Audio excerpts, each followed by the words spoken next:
After incredible growth during the pandemic, digital health is adjusting to its own kind of new normal. Interest remains strong, deals are flowing, and artificial intelligence is making its mark. But the market is less frothy, or maybe it's even overreacted. Co-host Jess DaMassa is filling in for John today. She has her finger on the throbbing pulse of the market from up top to down under. I can't wait to dive in.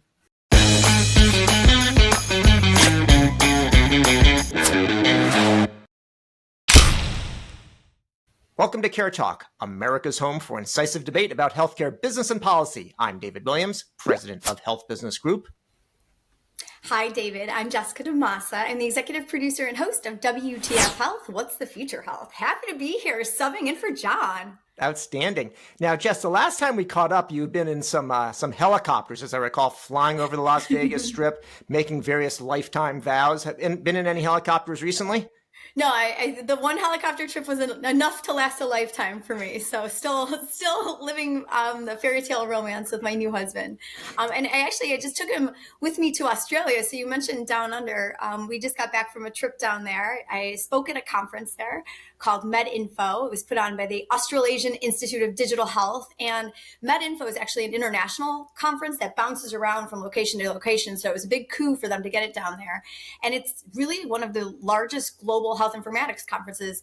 And so I got to talk on stage during the opening plenary about some of the health tech trends that are shaping healthcare here in the States. And then I got to interview a bunch of people and catch up on the gossip about what's happening not only in Australia, but elsewhere in the world. So had a couple chats with folks from Dubai, the director of digital health and innovation at the World Health Organization, and then like a slew of other people. That's awesome. I saw some of your videos and I was thinking a couple of things. One was I saw it said Australia and then it said Dubai. So I figured just hopping around, but actually the Dubai guys were over there in Australia. And then the other thing, I've been on Cape Cod over the summer and I did a show where I was talking about sharks as part of the new normal here. Any sharks in Australia? I think they're known for hanging around there, but maybe not in the wintertime. Are you talking about like investor kind of sharks, like the ones on Shark Tank, or are you talking about like actual legitimate animal sharks? I was talking about the legitimate animal sharks, but maybe you saw both types. No, we did see no sharky investors down there. Their investment atmosphere is a little bit different than ours. And then as far as like real life animals, the coolest thing that I saw was what's a group of kangaroo? A smack of kangaroos, a flock of them. I don't know, a bunch of kangaroos. We'll have to look it up. I don't think they call it a roost of roos, but we'll find out. We'll find out for our next time. A jump of kangaroos. I know the babies are called joeys. You see any joeys? Yeah, I did. I saw a couple little joeys bopping around. It was really cool. That's cool. All right, so there were a couple of things that I saw that you did there. One was you were talking to Outcomes Health, which was like a primary care or general practitioner thing, and they were talking about what they were doing. You had a couple of guys that are very eagerly like leaning in to explain what was what. How did you find the sort of primary care? Like, what was the approach down there compared to what we're used to? Oh, it's so cool. So this is funny too. I have to say this because at first I was like, I'm going to be interviewing these guys from Outcome Health, and there's the American Outcome Health that like was embroiled in scandal. And so I freaked out the conference organizer when I was like, this is Australian Outcome Health, right? Because look at this news story. And so it was like a funny moment. But these guys are doing something really cool. They're actually a nonprofit organization. They're the largest practice of primary care docs in Australia. Among the top 3 largest mental health care providers. And they also are selling like practice management software now so that they can help like GPs there aggregate data better and get not only like a per doctor point of view of how care delivery is going and outcomes and, tracking of revenue and things like that, because they're all independently operated businesses, but also roll it up to the practice level and then multiple practices. So the way things are going down there with primary care, I mean, their system is different, obviously. So it's, a central government system. And really the GPs have like a longer term relationship with their patients. So for them to have like a really cool practice management, software that looks at data, what I understand currently the status of their software down there is that the GPs operate independent from the EMRs that are in the hospitals or that are in ambulatory centers. And so their data is their data. And so they have the ability to create these longitudinal views of patients because they have the relationship, they have their own EMR system, and they can do like kind of the thing we wish we could do here in the States. But they still need to plug that into what happens at, higher, more acute points of care. But they're basically in the same spot we are with primary care. I would say a little bit more maybe leaning into preventative medicine. I think those guys from Outcome Health are really talking about, population preventative health, and they really have, the incentives are aligned there to make sure that the population is taken care of, all the way through before things get worse. They really do have more of a healthcare system there than they do a sick care system, I believe. That was the vibe that I got from those guys. No, it was good. They seem to be having a good time. I always like the accent anyway. Whatever they do, it sounds very, earnest right? and like a good time. And I do think that these systems that are more primary care oriented, they have a little bit better time, like being an actual system, because primary care is dealing with prevention and the whole person, whereas specialist is often dealing with, okay, what happened, that now they have to deal with it. So I'm always fascinated to see the systems that are like that. You also I saw they've got some sort of a healthcare digital agency, and you were interviewing the head of that. She seemed interesting. I mean, is that their Mickey Tripathi, or is it some sort of other kind of a role? She didn't look like Mickey. It is kind of their Mickey Tripathi. Like, so it is that person, only less on the date. Like, there is no office of the national coordinator for health IT, but they're kind of that. Yeah, they play that role of convening on standards. So FHIR, for those of you who are big FHIR fans of the data sharing standards, they were actually founded by an Australian, and so the father of FHIR, Graham Greaves, is always at these events. This is not my first time at an Australasian Institute of Digital Health event. So he's there, and they're obviously very hot on those standards and the fact that they really are like the international leader in terms of data sharing. And so the gossip from her was all about, how their My Health record, they have a centralized government-owned patient record, and that was launched, I think, 3 or 4 years ago, before the pandemic, maybe let's call it 2018-ish. And it was like controversial when it was first announced because people were concerned about the government being in their private health data and blah, blah, blah. But I guess since then and the pandemic, now it's like looked at as this really great thing. And there's a lot more information than was available in it previously, now available as a result of, the data sharing that has gone on past the pandemic and the systems that were put in place. So really exciting news there about that. When you talk about the father of FHIR, I'm picturing like Zeus on the mountaintop or some caveman or something like that. But this guy sounds that quality. I mean, he's like the nicest man. Like, but he's like international health IT superstar. The greatest proportions. Well, the gods are sometimes understated, until they got to pull some firebolt out or something in order to toss. From a couple of years ago, I did get a chance to interview him. So if anybody's curious in his story, again, his name is Graham Greaves. So go find that on my YouTube channel. We just have to figure out how to spell it. I mean, Graham is relatively easy to spell. Yeah. He's got an E at the end of it. Yeah. All right. Okay. So now I think you were back stateside, you're phoning it in from over, and I saw you did an interview with the CEO of Flatiron. And I thought on the one hand, you were saying, hey, great stuff in 10 years. But then on the other hand, it's sort of like, it's been a decade. Do you have anything to show for it? Well, yeah, and that's a big question, right? I think of all of our friends who have been at it for about a decade, which I feel like is like pretty standard for healthcare technology companies, no matter where they're at, if they're in digital health or if they're in health IT or if they're in pharma and clinical trials like Flatiron is. So it sounds like they've found it's their new CEO who's been around now, I think, for 2 years, and she's just talking about all the business that they're doing with big pharma organizations since they've been bought by Roche. Remember that. So they've got a lot of contracts with a lot of different players, and they're doing a lot of great work in terms of helping, diversify clinical trials, helping bring drugs to market faster. And as she put it beautifully in that interview, they've proven the case for, what big data and large language models can do in this space. And now it's just like, let's go get it. The market is right. RWE is a term that's been talked about a lot of excitement about that. There's another term that doesn't get a lot of excitement, but I've started to see more about it recently, and that's menopause. And in fact, I saw that you were, there's male menopause too. I heard, but I don't think it's the real thing. Is there something you want to tell us here? I don't think I was ever. Not around? I don't think I was ever capable of carrying a baby to term. Just to be clear on that. But okay. John may. In fact, now that you mention it, male menopause, that does explain a lot about John. But we'll let him defend himself later. But I actually saw a couple articles about this recently, that this is an area where employers in particular are starting to realize, hey, this is an issue. And what happens is that women that are, in menopause age, a lot of them, more of the focus has been, they're caring for their kids, they're caring for their older parents. And even though, it's funny to think about women's health because most patients are women, but it's kind of an underutilized and underlooked area, and it's getting a lot of attention now. And you interviewed somebody from MIDI Health, and it seemed like pretty interesting. Seems like a big topic. Yeah, so this is really cool. I love this space.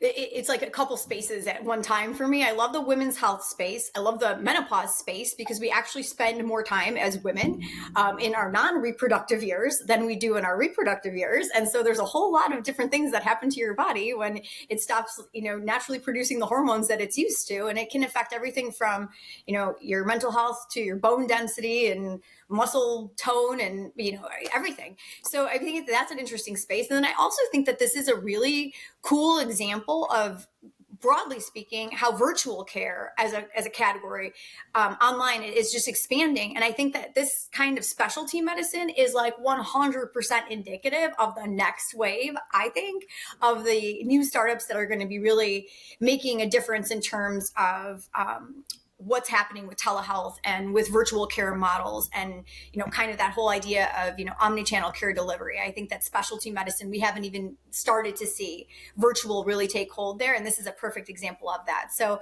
to your point, David, it's like this is a huge productivity issue, if you want to put it in dollars and cents from an employer standpoint. And so having support for women who are, really struggling, during like really the peak of their careers. A lot of them are in leadership positions, and a lot of them have teams that report to them. A lot of them are doing fantastic work, and to have to suffer through hot flashes or, some of the other changes that happen, difficulty sleeping at night, whether it's a hot flash or not, or, just even differences in appetite, just changes. And, there's a lot going on there. And so if there's more targeted specialized solutions that really appeal to the diverse needs, the whole picture, holistic health for a woman during that period of time, and then afterward, I think, great. I mean, that's like a no-brainer as far as I'm concerned. Yeah, no, I mean, there were a couple of things that struck me in that interview. One of them was that, as the CEO was pointing out, like all these things really are conducive for virtual care. You don't need, it's omni-channel in a sense, but it can be, really being virtual makes sense. And then there's the question about fragmentation. And you're saying, well, how do you coordinate with primary care? And she said something like, 40% of women in this age group like hadn't been to a doctor in some time anyway. So we're probably their primary care anyway. And then the other thing I think, and this is why I believe it hasn't gotten that much attention, that, care for this kind of segment has been kind of synonymous with hormone replacement therapy, which is now, it's much broader, than that. That's what I learned. So I found that was probably, of all the different things that I saw that you'd done recently, that was the most eye-opening one. Thank you. I'm glad. Thanks for watching that, David. That's really awesome. Thank you. Appreciate that. More men need to get familiar with that category. And I always say, like, watching an easy little video, having somebody explain like those kinds of categories is really important, because you can do it in the safety and privacy of your own little home. Exactly. And then tell the whole world about it here. Tell the whole world about it. Like, listen to this. Casually send it to your wife, whatever. Exactly. I'll do that. I don't think she watches CareTalk anyway, but she's forgiven. Be more of a WTF Health fan. Probably. I'll let her know about that.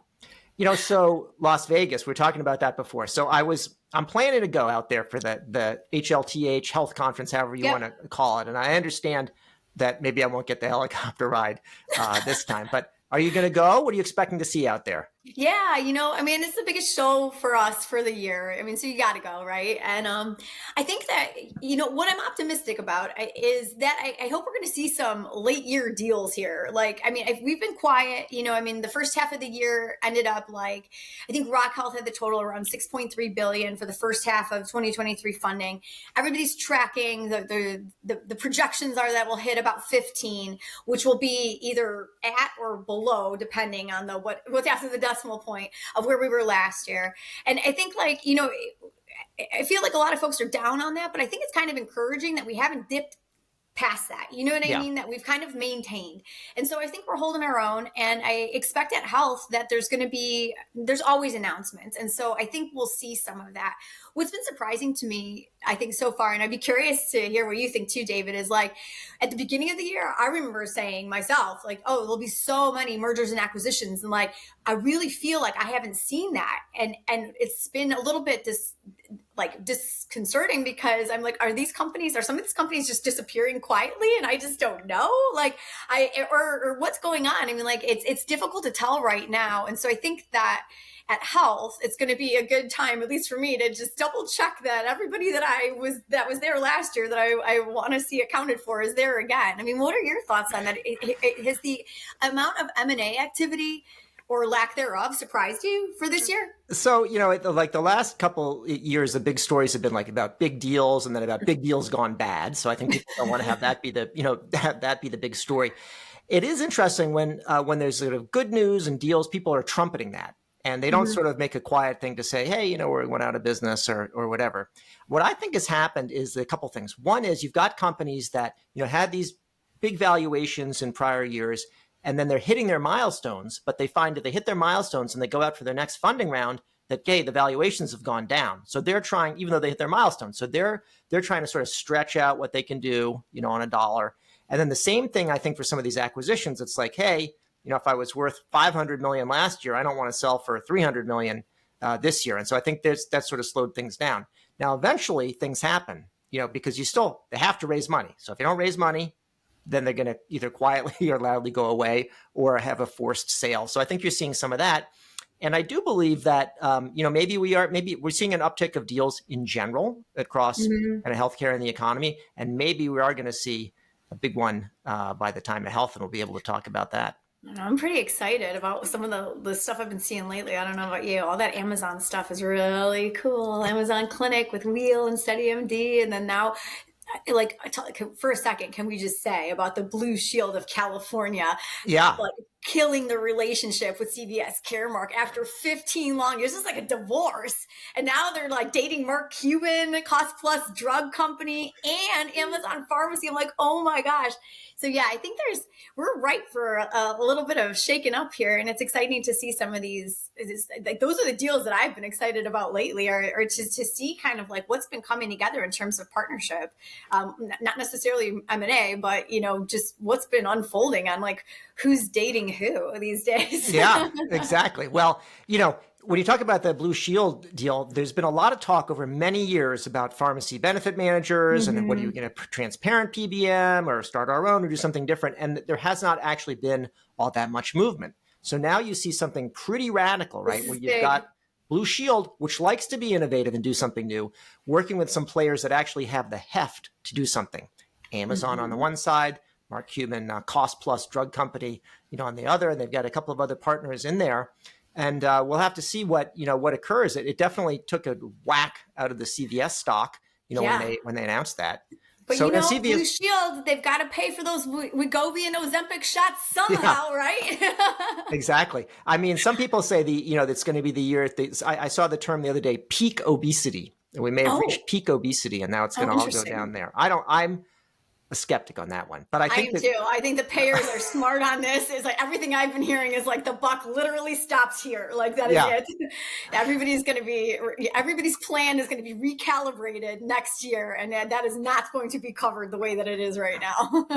Now, Jess, I would say around maybe not at the very beginning of the year, but maybe the first quarter there was incredible talk about AI, and in fact, when it comes to digital health, people were saying, I just made all of these investments in digital health, and now is AI, ChatGPT, and others going to come along and blow everything up? That hasn't quite happened. What do you think is going on? Yeah, I don't know. We should, go talk to the folks at Haven or IBM Watson or find out about blockchain and all that other hype that we have love to glom onto, right? Like it feels like that's there for me in terms of our own.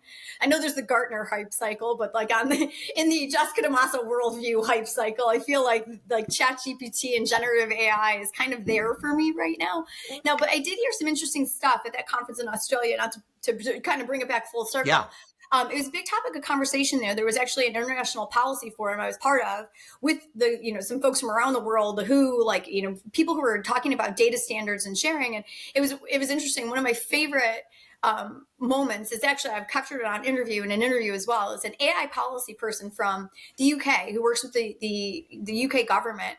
She's like, we're talking about policy for generative AI and we haven't even figured out policy for regular old AI. We were just we're so far back here. And so I think what I got is everybody is blown away by the technology. Not sure if it'll be years before it's good enough to put into a clinical situation. I think admin type stuff is where they're looking at right now. But I think that, she put it so well. It's like, we haven't even figured out, what we're doing with good old AI. And now we're going to just layer on top of this. Like there's kind of have to be a stop and assess here moment in terms of the frameworks for that, with a lot of concern being put on how the models are trained. So I was hearing even talk of kind of like a food label, like we have like the nutrition labels on food, knowing like what ingredients went into whatever it is you're eating.